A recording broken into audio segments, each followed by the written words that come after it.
Democratic Republic of Congo is the largest country in sub-Saharan Africa and is home to the second largest rainforest in the world. With a total of 1.5 million square kilometers of forests, that's an area about 3 times the size of Spain. The average Congolese lives on an annual income of $160 a year. Despite almost a decade of post-conflict economic and political stability, unemployment and poverty remain high, with 71% of the population living below the national poverty line, or 75% in rural areas. Many people's livelihoods are directly linked to the country's forest resources through production, extraction, and trade of forest products. 60 millions de personnes vivent en RDC, dont 40 millions vivent de la forêt et dans la forêt. DRC's forests are also important to the global climate system. That's partly because forests can capture greenhouse gases from the atmosphere and store them in the form of biomass. La forêt de la RDC est un potentiel énorme de séquestration de carbone. C'est pour ça qu'on dit, n'est-ce pas, que la RDC c'est un poumon, n'est-ce pas, planétaire sur le plan de la lutte contre le changement climatique.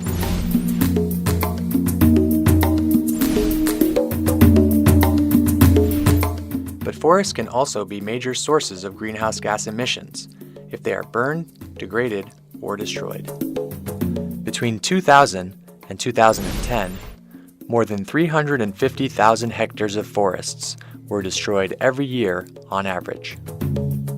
It is not just the rainforest.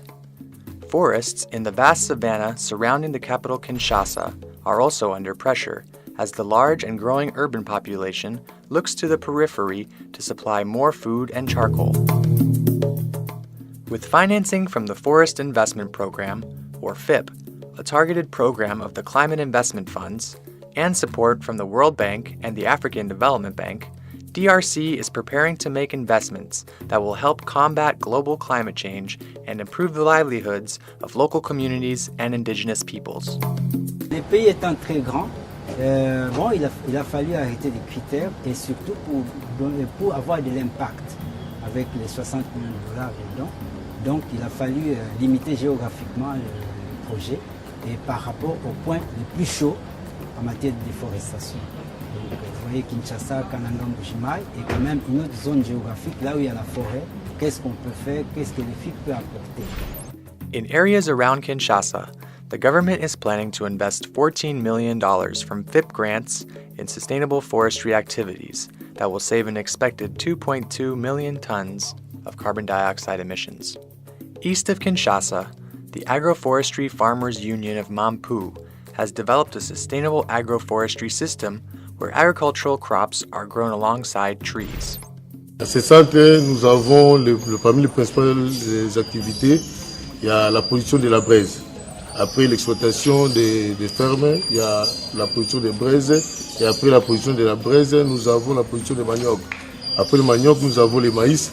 Et en outre, dans le cas de déforestation, nous avons aussi le miel. Nearby, in Ibi village, Novacell, a Congolese firm, operates an agroforestry business inspired by the Mampu model.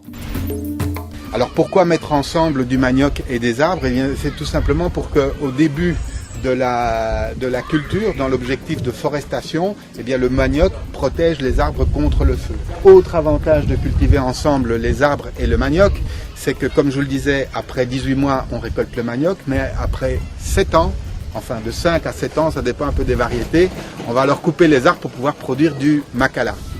Et donc, les espaces, les arbres que nous plantons permettent à la fois de répondre d'une part aux besoins alimentaires de la ville de Kinshasa, mais aussi à la demande en bois de feu.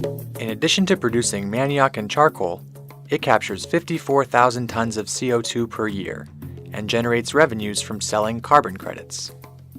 Learning from pilots and scaling up what works is central to DRC's FIP investment plan. It is built on a foundation of collaboration between the government and various stakeholders. DRC is engaged in a number of internationally financed programs that aim to reduce deforestation and forest degradation and increase the sustainable management of forests, an approach widely known by the acronym REDD+. La Coordinación Nacional REDD, is the national agency established to coordinate the various REDD Plus programs underway in the DRC.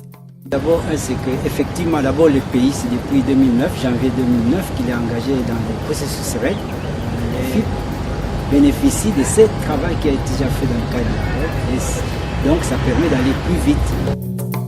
The priorities for DRC's FIP investments were developed through a national consultative process that was both inclusive and transparent. Nous sommes, la REDD a commencé la phase de la préparation et il y a eu la participation de toutes les parties prenantes, société civile, gouvernement, les acteurs privés, les peuples autochtones, les populations locales, ainsi de suite.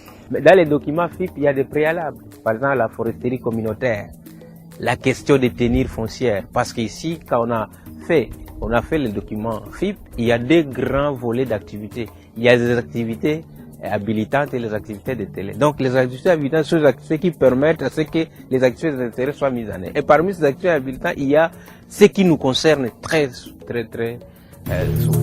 The government has demonstrated strong leadership on REDD Plus, and in June 2011, DRC became the first FIP pilot country to have its investment plan endorsed by the FIP subcommittee. Avec les FIP, ça nous permettait maintenant d'aller vers des financements qui peuvent justement aider à entrer dans la phase d'investissement qui est très importante pour mettre en œuvre toutes les activités alternatives que nous voulons proposer pour arriver à réduire la déforestation et la dégradation forestière.